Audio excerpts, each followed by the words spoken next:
All right. Welcome to the first official episode of the Mindset Monday podcast and our first official guest, the Zen Wizard. Yo, what's up, everybody? What's going on? So I'm super excited for today's episode because we're going to be talking about a lot of deep stuff. Going to be talking about some meditation. Getting super deep. Yep. And some other stuff as well. First, I would like to say thank you to our sponsor, matchback.org. As you can see, look good, feel good, and do good. Oh, great. My camera's already dying. All right, so forget this camera. Nice. Already got sponsors, man. Yeah. So, first, I got to ask you, where did you get the name the Zen Wizard from? Like, how did that just come about? Well, first of all, I've had a love for Harry Potter and wizardry my entire life. Yeah.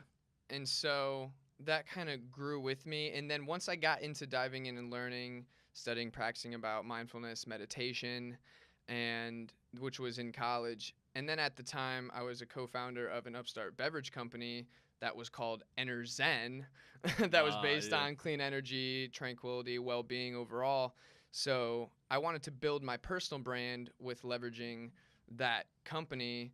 And then I was just chilling with my buddy one night. We were having a couple drinks. Yep. And then I was just thinking about it, and I was like, and it hit me. And I was like, Diogo, I'm going to call myself the Zen Wizard. The Zen Wizard. And he's like, yep. Love it. And then Yep. after that day, I changed my handle on Instagram and then started branding myself that way. Perfect. I love Yeah. it. Dude, every time that one vlog, like the first episode you did, where you're like, the Zen Wizard. Yeah. That clip, it just cracks me up every time. I love it. It's so The funny. Zen Wizard. All right, so let's get into it. My first question for you is, what's your purpose in life and why? Ooh, that's a deep one. Yeah. I like starting off deep.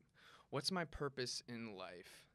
Well, obviously, like, that has kind of changed over time in my mind. But ultimately, like, number one top priority is to deepen my state of presence and ultimately expand my individual consciousness, and then to expand the collective consciousness. By raising my own vibrations, I raise the collective vibrations who I surround and through my teachings and everything. Mm-hmm. So my ultimate purpose in life is just to expand my individual consciousness.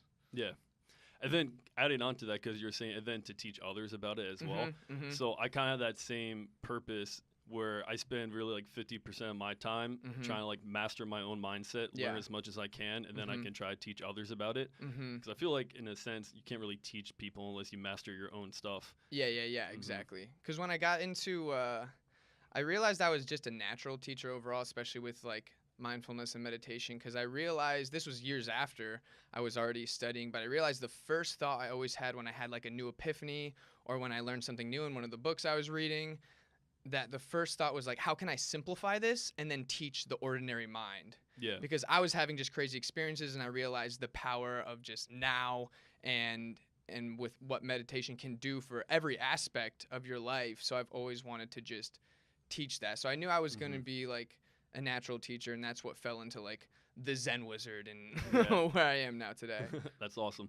So this kind of ties into the same thing, but is that what your legacy is? Like, is that what you want your legacy to be?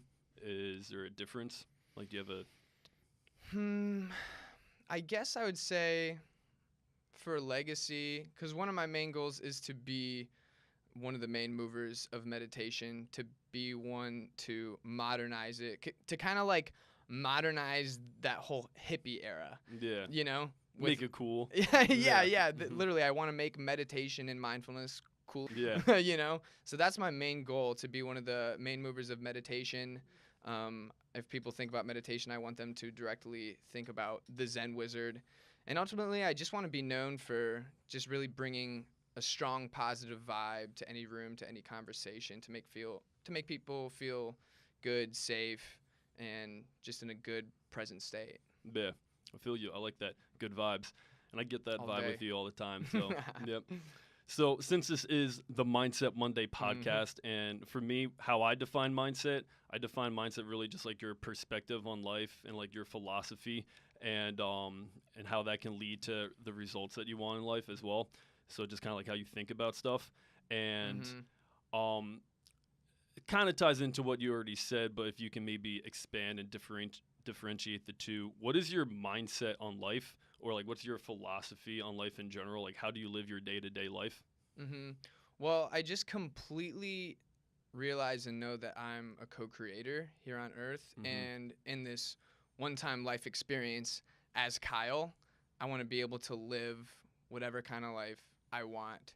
So I deepen my state of presence all the time, and that's being productive to me. Like when I'm meditating, what I'm reading about spirituality and about the human energy system and chakras, learning about new meditations, like that's being productive because I'm deepening my state of presence. Yeah. And when I do that, let's see, whole philosophy.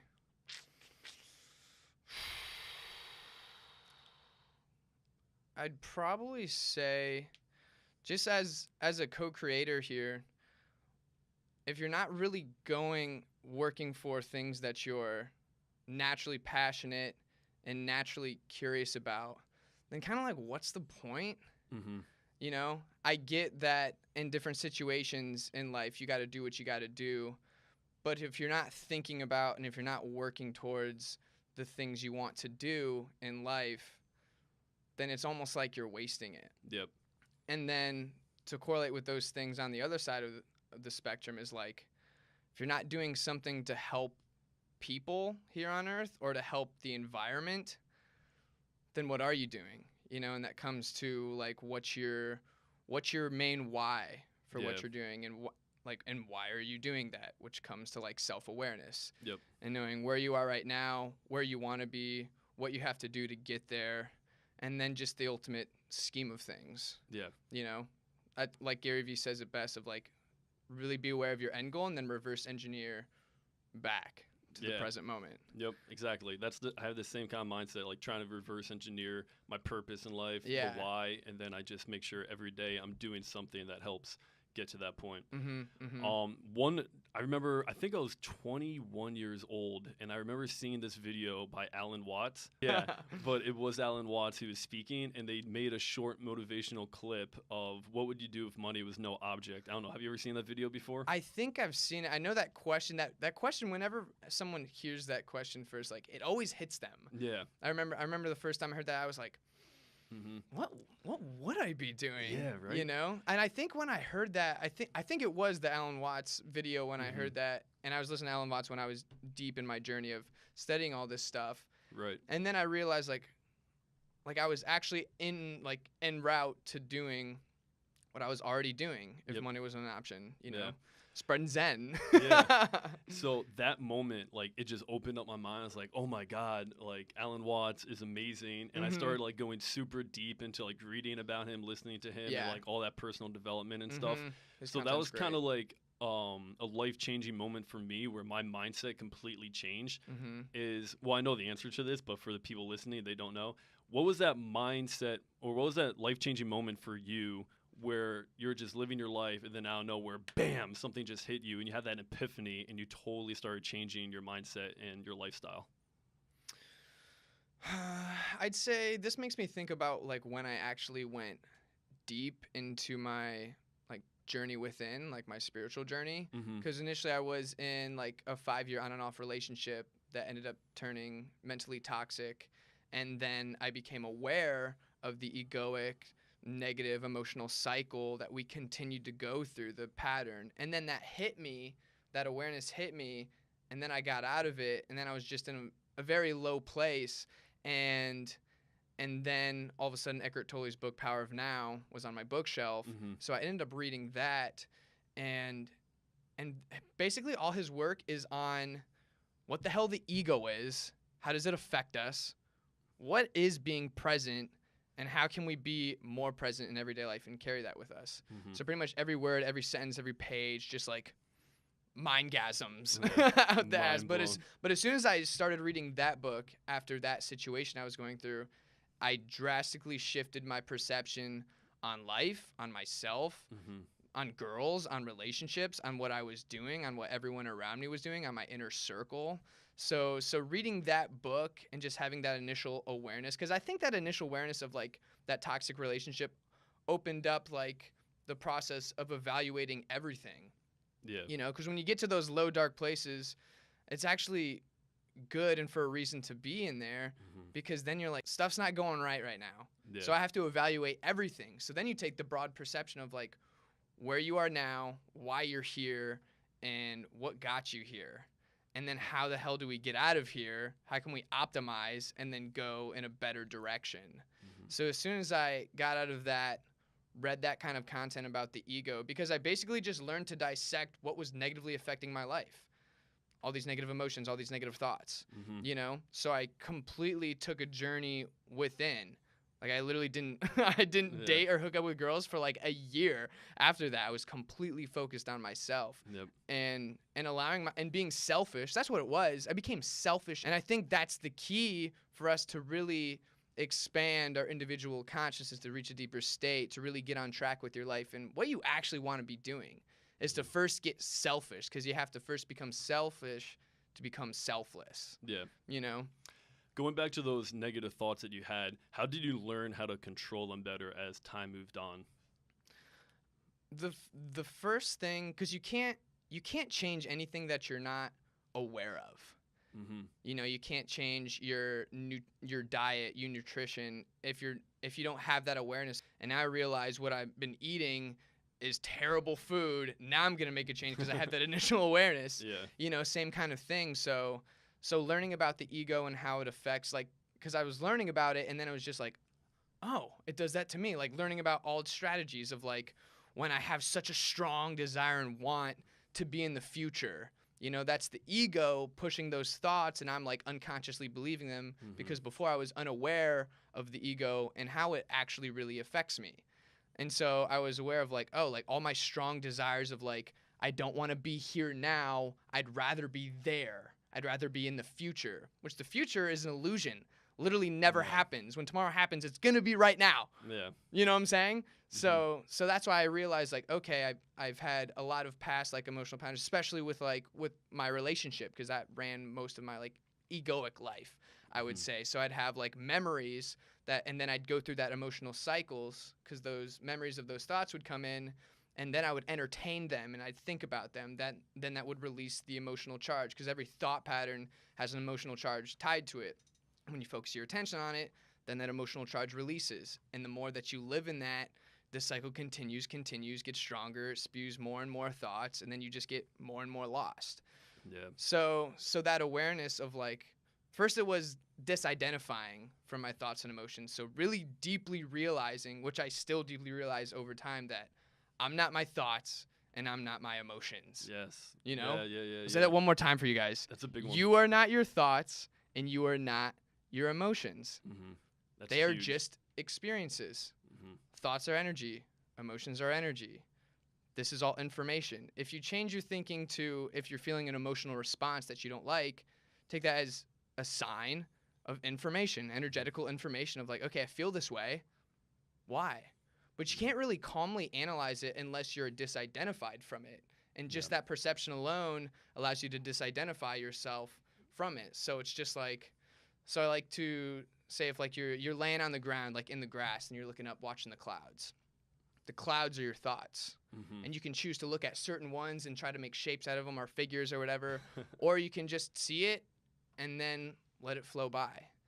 Same thing with your thoughts. Because it's not of like completely controlling your thoughts, because you can't. You know, you can't, because a lot of people get it wrong with like meditation is like, oh, like, isn't that where you like stop thinking and just like make your mind blank? It's impossible. We have a constant thought stream that goes through our mind, and thoughts are coming from all these different sources because it's energy, you know, this ego, your observance and awareness, you know, environmental vibrations, the room you're in. You know, when you walk into a room, you feel like certain vibes. That's energy that you're receiving through your aura, your energy field, and translate into thoughts and then into emotions. You know, so the key is to be the observer.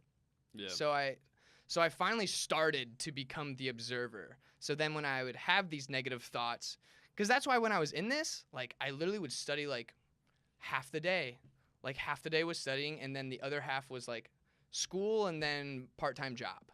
But I mainly focused on this. So every time I'd feel negative, I'd be aware of it way easier because I was programming myself to like, I need to work on this. You were reframing your brain. I was literally reprogramming reprogramming myself. And so every time I'd have negative thoughts, I'd be like, okay, like these thoughts are coming in. This is making me feel this way. But I'm just kind of like, I'm sitting in it, you know, because you have to embrace everything, positive or negative. We all have positive and negative thoughts and emotions. So it's like, so I feel them and I'm like, okay, like I'm pissed off right now. But when you disidentify from that and you know, you feel it, you see the negative thoughts and you feel the negative emotions, but it's like, you're just like, okay, why? Like, why do I feel this way? Like, I'm pissed off right now, you know? But that's just being the observer. Like, okay, so what caused this? And then it's asking yourself the right questions, and you ask yourself why until you get to the root cause. And then you're like, oh, it's because I stubbed my toe this morning, and that pissed me off, and then I was late, and then that added to the stress, and then my girlfriend said something that irritated me, then that added to the stress, and then this and this and this, and then I got here, and now I'm really pissed off because all this compounded over time because I never dealt with any of it. I allowed myself just to stress on a micro level, and then it compounds until you blow up, and then you and your girlfriend break up. You know? Speaking of, I want to go back a second to what you're talking about, because I think that's like a huge point that you're making about observing your thoughts and not letting them identify who you are and your emotions as well. I think that's very important for people to understand. Now that I'm older and I've been going on this journey myself, I understand that a lot more now. And it's just crazy how much that has changed my life and changed my mindset.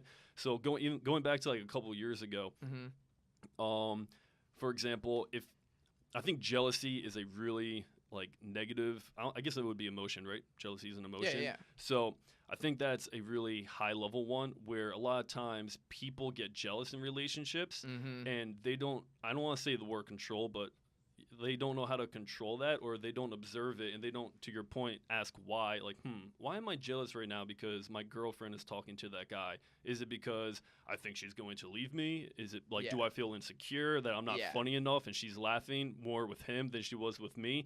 So rather than freaking out about it, you can honestly just observe it and then have an honest conversation with her about it, or vice versa if you're a girl and you have it with a guy.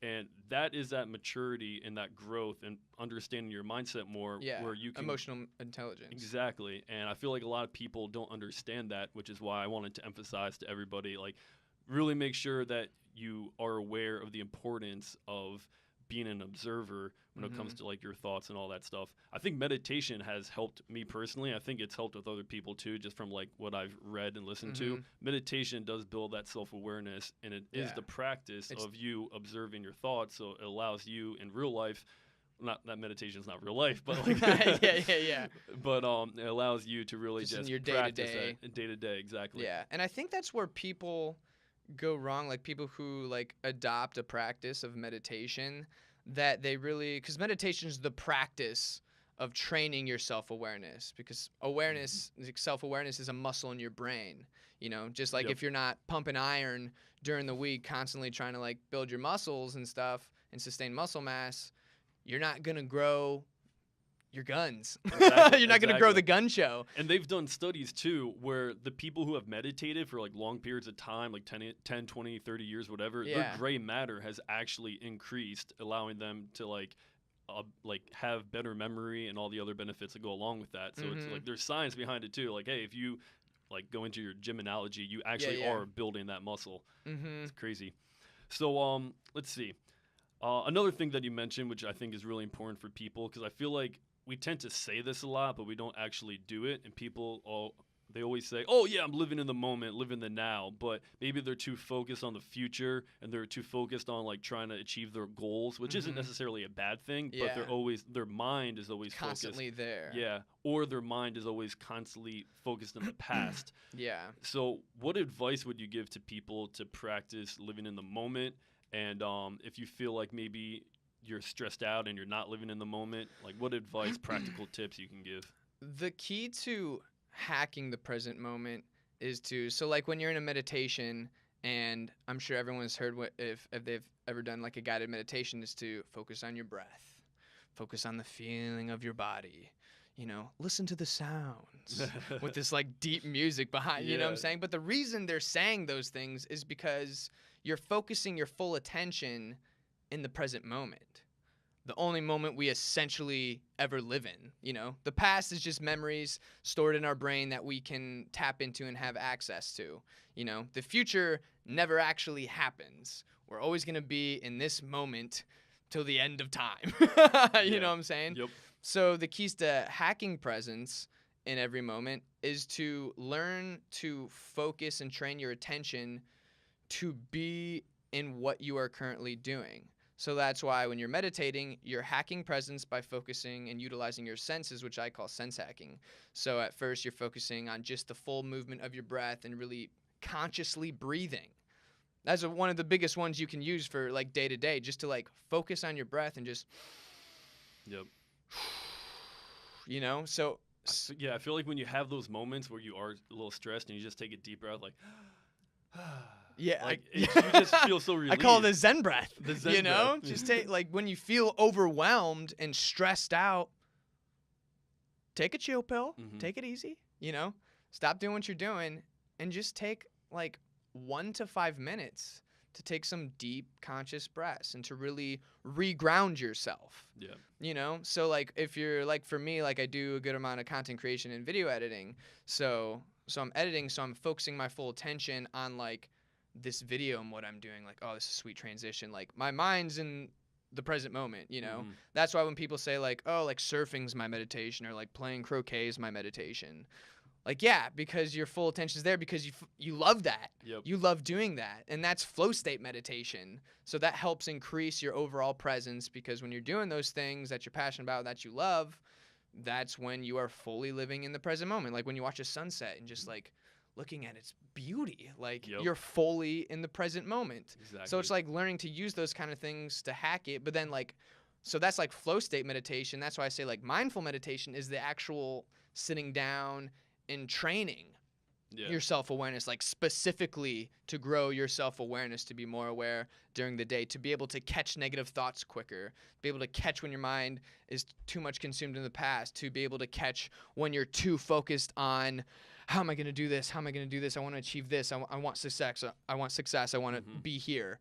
You know, just learning to hack where you are right now and to reground yourself. And that just comes with the deeper realization, the deep belief that like, this is the only moment, you know? And that's what it's like the basic principles, the basic philosophies in life, and like just learning to, which this is where time plays a factor. Over time, you'll like, I'll have deeper and deeper realizations where it just hits me. You know, a moment will hit me and then I'll be like, oh my God, this is the only moment we live in. Yeah. You know what I'm saying? Yep. Yo, so a couple of things before we segue, because you brought something up that's a good segue, nice transition. But that's why I say live your dreams too, because a lot of times people are like, oh, go follow your dreams, go chase your dreams. But I'm like, no, in the very moment now, this is the only time now, live your dreams. And the process too, like I get to that flow state of meditation when I'm working on music or if I'm editing something or whatever I'm doing. Like sometimes I'm so in the zone and like time will fly by. It's 3 hours. I'm like, whoa, it's been like 10 minutes like, in my mind. Get lost in the moment. Yeah, exactly. That's why I say like live your dreams. And but yeah, anyway, segue, making a transition to, because I feel like Gary Vee does that a lot. He talks about it like he doesn't meditate because he's always working. I want to challenge him. If I ever see him again at like a meet and greet or something, I'm gonna be like, I'm gonna try to like reverse psychology, do some kind of trick with him, be like, oh, so you're just afraid, like like you're not gonna face your fears or something. I don't know. But what was like one big thing you learned from working with Gary Vee and your time there? Just like that whole experience, one thing that you learned. Just honestly, like, cause I talked to, cause I'm good friends with a lot of people on Team Gary, and me and Iris, one of the videographers that films Daily V, we always talked about this a lot, and she like asked a question to everyone on Team Gary of like, what's the one takeaway? And everyone had something different. Whether it was like, you know, with Babin, it was like speed, and like Andy, like empathy, and D-Rock, like patience. And so it's interesting, but like if I had to pinpoint it to like one thing, it would be just again, like the power of presence. Like his depth of presence and the height of his like vibrations is insane. Like it literally took me like a month or so to get used to his energy when his full attention is on me, because that's what I learned after filming like Daily V and following him around with a camera 24/7 is that he knows how to shift into a deep state of presence like instantly. Like he'll be in a meeting and he's like a professional energy mesher.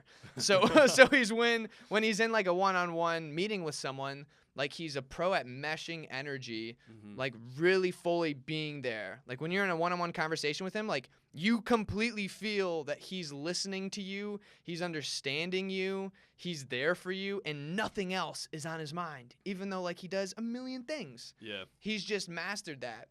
Because I remember we like the first time we had a one-on-one meeting, and it was about me potentially working at VaynerMedia for him. And then we got to the point where he offered me the job, and I was like all jacked up, and then we like dapped up. I'm yes, Yeah. you know, and he felt the energy, and he was jacked up and like smiling and stuff. Then said peace, and then right after that he like went. We were at the bar, and then he like swooped around to the end of the bar into this other one-on-one meeting with this older lady. And I initially could tell, just because I'm an empath, I'm an energy person, so like I don't really use my eyes, I use my vibes. So I always feel energy with people in the room, and that's how I like distinguish of what's going on. And he literally changed his whole persona, like just went down into this like calm like place. Wow, yeah. Yeah, and then because I waited a little while because I just want a picture to capture the moment, and D-Rock like interrupted him out of that meeting to have a picture, but then like but then when he put his arm around me and then I felt his energy, like his energy just like was so much lower, not in a negative point of like low, but he was just like very calm, and like he was totally in that zone. Yeah. Even though we just got hyped up, and then he totally switched that. Like, so I really just learned like Crazy. Depth of presence, like the power of it. Yeah. Awesome. That's interesting. All right. So we got about 10 more minutes here. So let's see. I know you're not like a big fan of the future or like the goals or anything like that, but I'm curious. Well, hold on, I can expand on where my mind goes with that, which is one thing that I've been really ingraining in my mind more recently over the past couple of months. Is the key is to be aware of the ultimate goal that you want to achieve, and then have that strategic plan, that layout, you know, right, and then focus on present moment, day-to-day action. And then that whole middle ground between your goal and where you're working on, I really learned like the how. When we start thinking about the how, we automatically start overthinking. How can I do this? Like, you know, how am I going to make this much money? How am I going to achieve that? I set such a big goal, but how am I going to do that? Like you have a plan, you see the goal, you're aware of it. It's not thinking about the goal. It's being aware of the ultimate goal, because the difference between thinking and awareness is that thinking requires energy. Awareness doesn't, because you're the observance. Yeah. You're watching it, you know, and then you focus on day-to-day action, because the how is where the ego feeds, because you get caught up in overthinking about the future. And as humans, we can't cope with fully like distinguishing what's going to happen in the future, because the future is just, and what the thoughts we get about them is just mental projections of future possibilities, which there can be infinite possibilities. Yeah, you know what I'm saying? So in my mind, I've been like every time I realize I'm thinking about how I'm gonna do this, okay, I'm gonna do this and do this, and there's just so many ideas and there's so many different things and avenues. It's just like, I know what I have to do right now. Let's do this to the best of my ability, and then continue from there. But I'm aware of my goal at the same time, and that's why, like, tracing back to what you said of like, you know, following your dreams. Now I completely say and believe it's like, because I always see people like chase your dreams, like chase after them. It's like you're chasing after them like you don't like have them. But like, because I've studied like the art of law of attraction and manifestation, and that's why I say don't chase your dreams, attract your dreams. Which that's how I got the job with Gary Vee. Like we were brought to each other randomly, you know, some synchronicity to be brought together, and then I manifested it because I knew it was a strong possibility that I could be working for him. But I meditated at least 50 plus times of me and him having a one-on-one conversation. That because I got offered, for background, I got offered a 1-week internship randomly from him when we got in communication, and I just felt like that. This is what I'm gonna do. Like I'm gonna get a job for Gary Vee and move to New York and drop out of school. And then with that knowing, that was just because in the future anything can happen. But I really wanted that. That was one of the possibilities that I really wanted. So I started getting into these vivid meditations on us having a one-on-one conversation as if we were currently having it, you know. And I pictured what color shirt he had. If there was coffee on the table, if he was crossing his leg, I'd say something, he'd say something, I'd say something funny, he'd laugh, we'd high five. But at the end of every one of those meditations of that meeting, it'd be at least 30 to 40 minutes.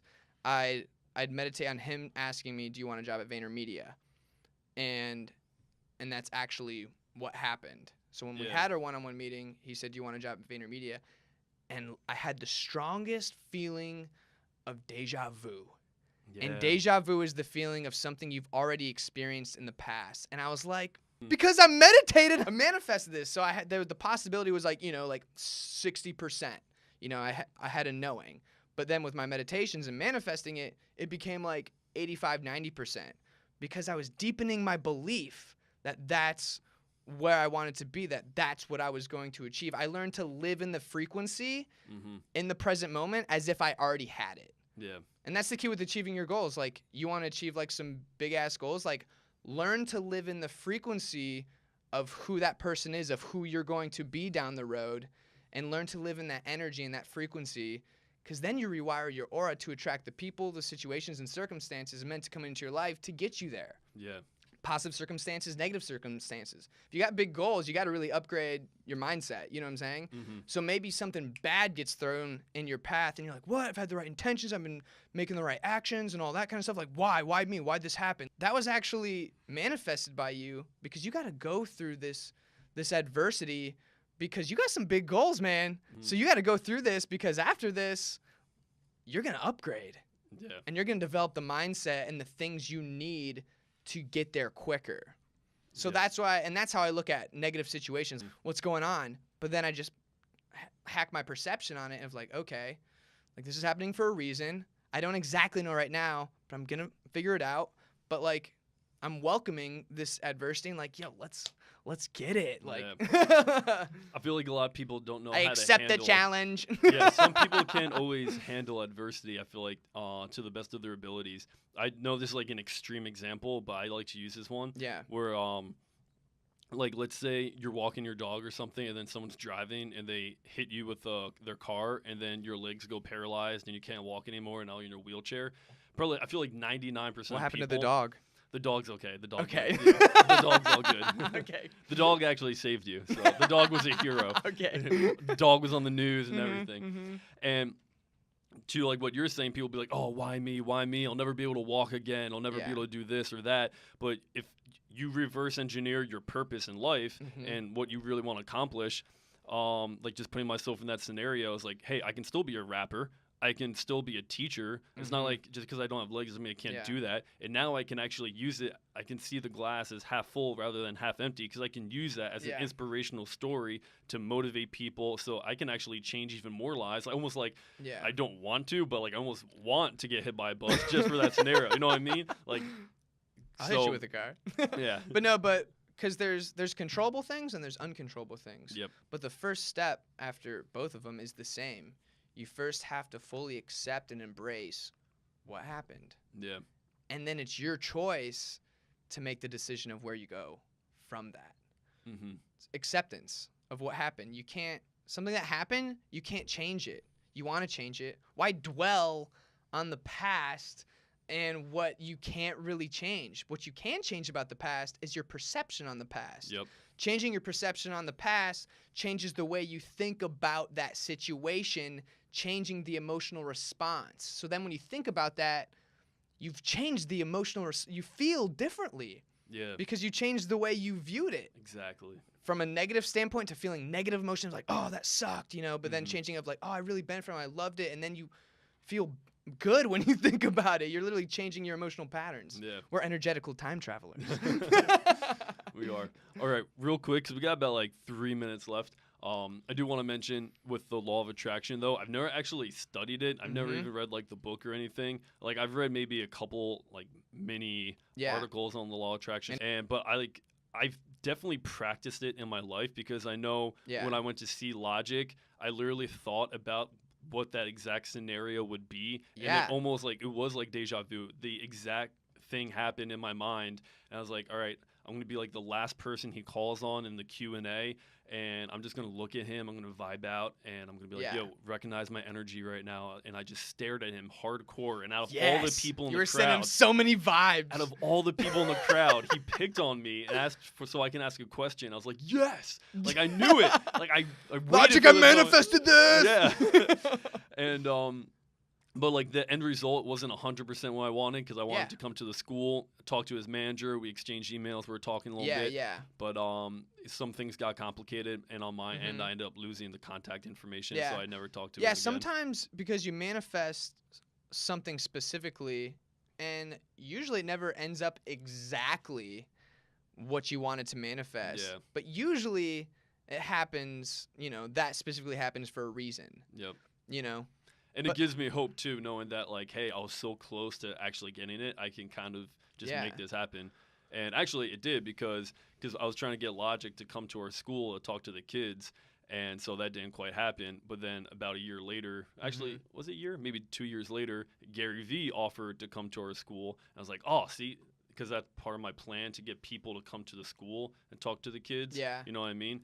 So, to that point of like the law of attraction, all that, sometimes it will manifest in maybe a different way though, not exactly how you're planned it. Yeah, because you can focus more on, because I feel like, because I've truly experienced the like manifestation, like multiple times, like a bunch, but two main big things with getting a job for Gary Vee and then co-founding and hosting Radiance Festival, meditation like EDM festival, which was dope, by the way. Mikey was there and it was awesome. Yeah. But to break it down, like manifestation is just learning to live in the frequency, and you learn to live in the frequency of where you want to be or what you want to happen by envisioning it through your mind's eye, the third eye. When you think about, when you thought about the concert and that, you're using your third eye, your mental vision, to experience that internally. And when you experience that, when you get to the point that you actually feel like you're there, because that's the key, to be in these vivid, deep meditations of like where you want to be, what you want to experience, or what you want to achieve, until the point where you feel the emotions as if you're there. And then that is what actually rewires your aura to attract that, attract that situation into your life. And the more you focus on experiencing and meditating on those visions, the stronger and stronger it's going to be, and the quicker it's going to come into your life. Like, the stronger your self-awareness, the more quickly you're going to manifest. Yeah. And that's why it's also with manifestation, like, to become, because the key is to be the observer. And we first want to really be the observer, because every condition, like where we are right now, we have conditioned ourselves to be through the basics of like manifesting through, because like, so if we manifest through our aura, that's attracting it. Our aura is wired by our intentions, our dominant beliefs, our perceptions, and our intents. So sometimes you got to be careful, because if you're thinking negatively about the future of like life is out to get you, or this never works out because this is how it worked out in the past, so it's probably going to work out this way again, then you're kind of manifesting it to not work out. Yeah. So we have to be careful. That's why it's becoming the observer. And then once you become the observer, then you really learn how to manifest the things you want. Because right now, like I have no like issues or like problems. I know all my problems are self-created. I go through like negativity. Obviously, it's like life, but I know I'm in control. Yeah. 100%. All right. So real quick, just so we can wrap this all up. Oh, I wish we could talk longer. I know. I'm going to have to bring you on. I feel like we're on. just getting started. I know. Have to bring you on again so we can continue this deep conversation. 100%. So where can, I got two things. One, where can people find you online? Honestly, mainly Instagram. Instagram? Okay. Yeah, honestly, if you look up the Zen Wizard on Google, all my platforms will come up. I'm the only Zen Wizard on the internet. The only one. Lucky you. I got a couple Mikey B imposters over here. God damn. And then the second thing is, I think we should do a call to action to anybody that's listening, where if you are not meditating on a regular basis, that we are going to challenge you to a 30-day challenge. Is it 30 days good? Maybe less. 14 days? What's a good amount for a I mean, beginner? I would say to make it easier for everyone. Yeah. Because the app that I used, the first guided meditation I used was Headspace. Yep. CEO Andy Puddicombe. I heard his story and listened to a bunch of podcasts he was on before I started using his app, and he's the man. He knows how to simply put what being in a meditative state is and how to increase your self-awareness on a daily basis and in a meditation. So I say download Headspace. It's a free app. Do the 10-day trial and put that in your morning ritual. 10 minutes a day every morning for 10 days. And then evaluate how you feel afterwards and if you want to continue. There you go, people. 10 days. We challenge you, if you're not meditating on a regular basis, do it for 10 days. It's Do awesome. it. Yeah. I still remember the first time I meditated, but we'll have to save that story and all this stuff for another time. I got a sweet one too. Awesome. Dope. All right. Thank you, everyone, for listening. Thanks for having me, Mikey B. Yeah. Appreciate Peace out, you. everyone. You know who it is. It's Mr. B, a.k.a. Mikey B. Peace. Peace.